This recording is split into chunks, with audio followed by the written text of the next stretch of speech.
EFBU जिंदाबाद, EFBU जिंदाबाद, EFBU march on, EFBU march on. Adequate recruitment in all cadres we demand. Adequate recruitment in all cadres we demand. Regularization of temporary employees we demand. Regularization of temporary employees we demand. Safety of bank workers we demand. Safety of bank workers we demand. Outsourcing of permanent jobs we oppose. Outsourcing of permanent jobs we oppose.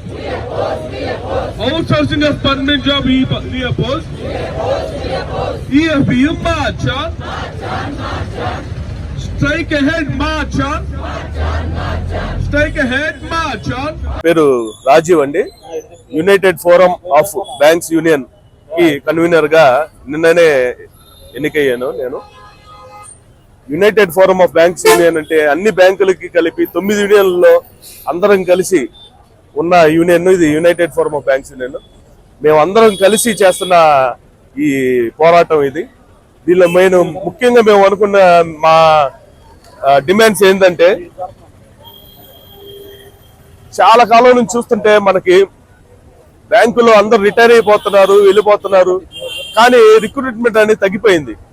మేము చేరినప్పుడు ఒకసారి 10,000 మంది 15,000 మందిని చేర్చుకునేవాళ్ళు, ఇప్పుడు 1000 మందిని అలా చేర్చుకుంటున్నారు. జనాలకి ప్రజలకి చాలా ఇబ్బంది అయిపోయింది దీనివల్ల.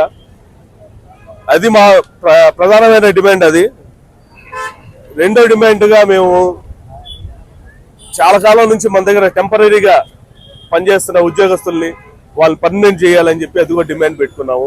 అదేవిధంగా బ్యాంకు ఉద్యోగుల సేఫ్టీ అనేది కూడా, దాని గురించి కూడా మేము పోరాడుతున్నాము. ఇదే విధంగా ఇంకా మా డిమాండ్లు చాలా ఉన్నాయి. ఆ డిమాండ్లు అన్ని కూడా అన్ని సక్సెస్ అవ్వాలని మేము ఈరోజు ఈ సమ్మె చేస్తున్నామండి. Thank you very much. అందరికీ నమస్కారం. నా పేరు Rajesh Khanna, union bank officers association Andhra Pradesh general సెక్రటరీని. ఈరోజు 9 యూనియన్లు కలిసి యునైటెడ్ ఫోరం ఆఫ్ బ్యాంక్ యూనియన్గా ఏర్పడి ఆ 9 యూనియన్లు ఏకతాటిగా కొన్ని విషయాలు మీకు అందరూ తెలపాలనుకున్నాను. ఈ సందర్భంగా బ్యాంకు యొక్క ఉద్యోగుల మీద రోజు రోజుకు పెరుగుతున్న పని భారాన్ని గురించి మేము అడుగుతున్న 2 ముఖ్యమైన డిమాండ్లు, కోరికలు. అవి ఏంటంటే, ఒకటి, మీరు రిక్రూట్మెంట్ చెయ్యండి. ఇంతకుముందు మేము చాలా గొప్పగా చెప్పుకున్నాం, 10 లక్షల మంది ఉద్యోగులు ఉన్నాము, 10 లక్షల మంది వేతనాల కోసం వీటి కోసం రోడ్లకు వచ్చారని చెప్పి. కానీ ఇప్పుడున్న పరిస్థితి అది కాదు. ఇప్పుడు దౌర్భాగ్యమైన పరిస్థితి ఏంటంటే, మేము ఇప్పుడు 8 లక్షలు మాత్రమే మిగిలిన్నాం. గత 5 సంవత్సరాల్లో ఇంచుమించు 1,80,000 మంది ఉద్యోగులు రిటైర్ అయిపోతే, ఉద్యోగుల సంఖ్య ఈ రోజు 7,80,000, రిటైర్ అయిన ఉద్యోగుల సంఖ్య 7,80,000 ఉంటే పనిచేస్తున్న ఉద్యోగుల సంఖ్య 8 లక్షలు. ఎంతవరకు ఇది సముచితం అనేదని మేము ప్రశ్నిస్తున్న గవర్నమెంట్. ఒక పక్క ప్రతి ఒక్క ప్రజలకి బ్యాంకింగ్ సేవలను కంపల్సరీగా చేసిన గవర్నమెంట్ ఈ యొక్క ఎన్డీఏ గవర్నమెంట్. ఫైనాన్షియల్ ఇంక్లూజన్ పేరుతోటి రిఫార్మ్స్ తీసుకొచ్చిన గవర్నమెంట్ ఈ సెంట్రల్ గవర్నమెంట్. తర్వాత జన్ధన్ ఖానా తోటి ముద్రా యోజన అని చెప్పేసి తన ఇష్టం వచ్చిన ఎన్నో పథకాలను తనని ఇంట్రడ్యూస్ చేశాడు. ఆ ఒక్క ప్రతి పథకాన్ని దిగ్విజయంగా జనాల్లోకి తీసుకెళ్లినది ఎవరంటే అది బ్యాంకర్స్. ఆ బ్యాంకర్స్ ను మర్చిపోతున్నారు. దేశ రక్షణకి ఎట్లయితే సైనికులు అక్కడైతే పోరాడుతున్నారో, అదే విధంగా ఆర్థిక లక్ష్యాల కోసం పోరాడుతున్న సైనికులు బ్యాంకులు అనేవాళ్ళు. అది మర్చిపోకూడదు. ఎలా అయితే మన సైనిక బలాన్ని మనం కనుక ఏమారిస్తే మనకు శత్రువుల నుంచి ఎలాంటైతే ఇబ్బంది వస్తుందో, అదే ఆర్థిక సైనికుల నుంచి కనుక ఏమారిస్తే ఇక్కడ సంక్షోభం తలెత్తుంది. అందుకనే మేము ఒక ఉద్దేశంతో 2 రోజుల స్ట్రైక్ మార్చిలు ఇవ్వబోతున్నాము. ఇచ్చేమో ఆల్రెడీ నోటీస్. అది 3వ తారీఖు గవర్నమెంట్ కి అఫీషియల్ గా సర్వ్ చేస్తాము. దానికి సన్నద్ధంగా ఈ రోజు తోటి మేము ప్రోగ్రాం మొదలు పెట్టాము. ఈ రోజు 14 నుంచి వినూత్నమైన కార్యక్రమాలు ఎన్నో జరగబోతున్నాయి.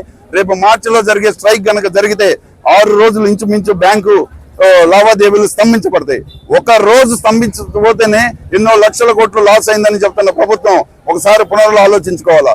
మేము అడుగుతున్న లక్ష్యాలు ఏది ఇది కాదు. వాళ్ళు చెప్పిన డిమాండ్, వాళ్ళు ఇచ్చిన హామీలనే మేము అడుగుతున్నాం. పోయినసారి మా వేతన సవరణ చేసేటప్పుడు ఏం చెప్పారు? మీ 5 రోజుల పని దినాలను 6 నెలల్లోగా మీకు తీరుస్తామన్నారు. సరే, గవర్నమెంట్ ఫామ్ జూన్ లో ఫామ్ అయింది. ఆ రోజు నుంచి 6 నెలలు లెక్కేసుకుంటే డిసెంబర్కి అయిపోయింది. అయినా కూడా ఇంతవరకు వాళ్ళు ఆ దిశగా ఏం ఆలోచించట్లేదు. అందుకని మా ఒక్క ముఖ్యమైన ఉద్దేశం 5 రోజుల పని దినాన్ని కల్పించాలి. అదేవిధంగా రిక్రూట్మెంట్ జరగాలి. ఎంతో మందిని బయట నుంచి ప్రైవేట్ నుంచి తీసుకొచ్చి అవుట్ సోర్స్ లో కూర్చోబెడుతున్నారు. అది సత్యమేధర ఒప్పందం కాదు. మాకు రాబోయే రోజుల్లో ఎన్నో పునరాగమన చర్యలు వాళ్ళు తీసుకుంటున్నారు. మనం అభివృద్ధి చెందాల్సింది పోయి వెనకపోతున్నాం. నేషనలైజ్ చేసిన బ్యాంకులను ప్రైవేట్ పరం చేస్తున్నారు. ఎన్నో సమస్యలు ఉన్నా కూడా ముందు మీరు అడిక్వేట్ రిక్రూట్మెంట్ ఇస్తే మేము కస్టమర్ కి సర్వీస్ అందించగలమని చెప్పేసి సభాముఖంగా ఈ మీడియా మిత్రుల సంబంధంగా మీకు తెలియజేస్తున్నాను. దయచేసి మా యొక్క వాయిస్ ని మీరు జనాల్లోకి తీసుకెళ్ళని గుర్తిస్తూ సెలవు తీసుకుంటున్నాను. EFBU जिंदाबाद जिंदाबाद जिंदाबाद EFBU जिंदाबाद जिंदाबाद जिंदाबाद EFBU long live EFBU long live EFBU long live EFBU long live Officers Workmen Unity जिंदाबाद जिंदाबाद जिंदाबाद Officers Workmen Unity जिंदाबाद जिंदाबाद जिंदाबाद Officers Workmen Unity जिंदाबाद जिंदाबाद जिंदाबाद Our unity जिंदाबाद जिंदाबाद जिंदाबाद Our unity जिंदाबाद जिंदाबाद जिंदाबाद इंकुलाब जिंदाबाद जिंदाबाद जिंदाबाद इंकुलाब जिंदाबाद जिंदाबाद जिंदाबाद इंकुलाब जिंदाबाद जिंदाबाद जिंदाबाद adequate recruitment in all cadres we demand adequate recruitment in all cadres we demand implementation of 5-day banking we demand implementation of 5-day banking we demand implementation of 5-day banking we demand absorption of perquisite tax by bank we demand. Absorption of perquisite tax by bank we demand.